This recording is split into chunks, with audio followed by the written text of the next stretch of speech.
이번 시간은요, 놀이 발달에 영향을 주는 개인적인 요인이 어떤 것이 있는지를 살펴보는 시간 갖겠습니다. 먼저 연령이 있을 수 있겠죠.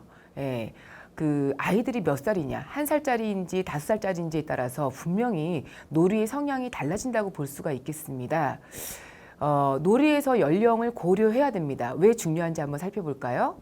먼저 놀이는요, 밑도 끝도 없이 시작되지 않죠. 아이들의 신체적인 특징이라든가 언어적인 수준, 모든 본인이 현재적인 발달의 수준이 그 안에 포함되어 있기 때문입니다. 특별히 놀이가 유아 성숙에 미치는 영향이라든가 또 살펴보았을 때 연령에 적합한 놀잇감을 줘야 되고요. 놀이기에 대한 정보를 잘 제공할 수 있어야 되겠습니다. 이거 만져봐, 이거 딸랑이야, 흔들어 보자 라고 하거나 이거 좀 끼워볼까, 이거 한번 색칠해 볼까, 이런 것들은요, 아이들한테 눈높이에 맞게 잘 우리가 정보를 제공할 필요가 있다는 것이죠. 그래서 특별히 아이를 잘 가르쳐야 되고 놀이를 효율적으로 지도해야 되는 교사의 경우는 내가 지금 놀이 지도를 누구를 대상으로 하고 있는지, 이 아이가 지금 몇 세인지, 이 연령대가 보편적으로 경험하는 발달의 수준과 그 특징은 무엇인지를 꼼꼼히 살펴보고 또 그것을 잘 활용할 수 있어야 되겠습니다.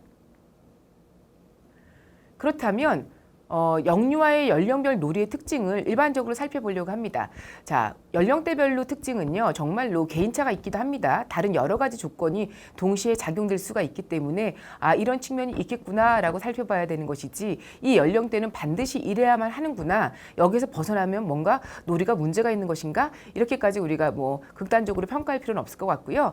자, 일단은 영아의 특징을 살펴볼까요? 여러분 주변에 영아들이 있습니까? 막 태어난 우리 아이들부터 시작해서 또 어린이집에 다니는 기저귀를 때로는 차기도 하고 걸음마를 시작하기도 하는 이런 영아들을 연상한 가운데 한번 그 특징을 살펴보면요, 이 아이들은요, 잠자는 시간을 빼고는 대부분 놀겠죠. 예, 의식주를 제외하고는 대부분 생존과 관련되지 않은 그런 상황에서는 놀이를 진행하는데, 이렇게 관찰하고 분석해 봤을 때 대부분 혼자 놀이를 많이 합니다. 혼자 놀이가 무엇이죠? 예, 혼자서 놀잇감을 가지고 놀거나 자신의 신체를 가지고 놀거나 거울을 보고 놀거나 자신의 몸을 흔들거나 이런 혼자 놀이를 많이 한다는 것이죠.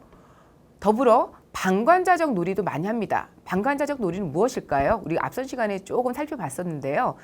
누군가가 뭘 하고 노는지 응시하면서 물끄러미 쳐다보는 것이죠. 그래서 저거 재미있겠구나, 잘 놀겠다라고 하면서 다른 친구들이 놀이하는 걸 보면서 같이 씩 웃기도 하고 관찰하면서 나도 한번 해봐야겠지라고 생각하거나 뭔가 약간의 제스처를 취하는 요 정도의 수준이겠죠.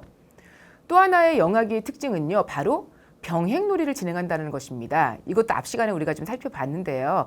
누군가와 사회적인 교류는 하지 않습니다. 장난감을 빌려주거나 함께 대화를 나누면서 뭔가 공동의 목표를 향해서 달려가는 그런 놀이는 진행되지 않고요.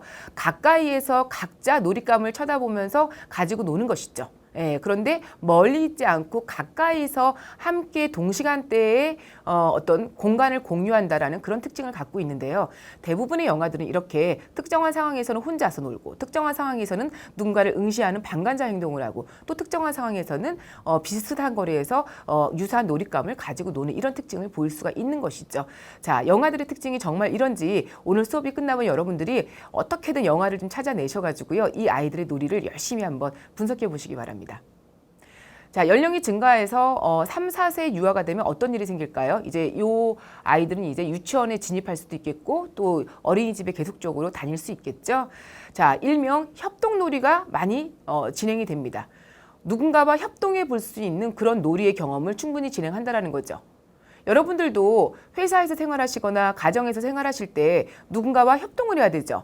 나 혼자만의 주장을 가지고서 어떤 생활을 하다 보면요, 갈등이 생기고 여러 가지 면에서 굉장히 불이익을 서로 경험할 수가 있겠습니다. 아이들의 협동놀이도 마찬가지인 것이죠. 누군가와 협동을 통해야지만 놀이가 더 극적으로 절정에 이르고 재미가 있습니다. 협동놀이는 뭘 할까요? 친구한테 애써 놀잇감을 나눠주고 누군가가 이렇게 하자라고 제안을 했을 때 조금 불편하더라도 애써 그 역할을 충분히 소화하는 것들을 얘기하는 것이죠. 이러한 협동을 통한 놀이와 그 다음에 극놀이를 하는 역할을 볼 수가 있겠습니다. 3, 4세 아이들은요, 병원놀이, 의사선생님 놀이, 은행놀이, 시장놀이, 엄마 아빠 놀이, 선생님 놀이,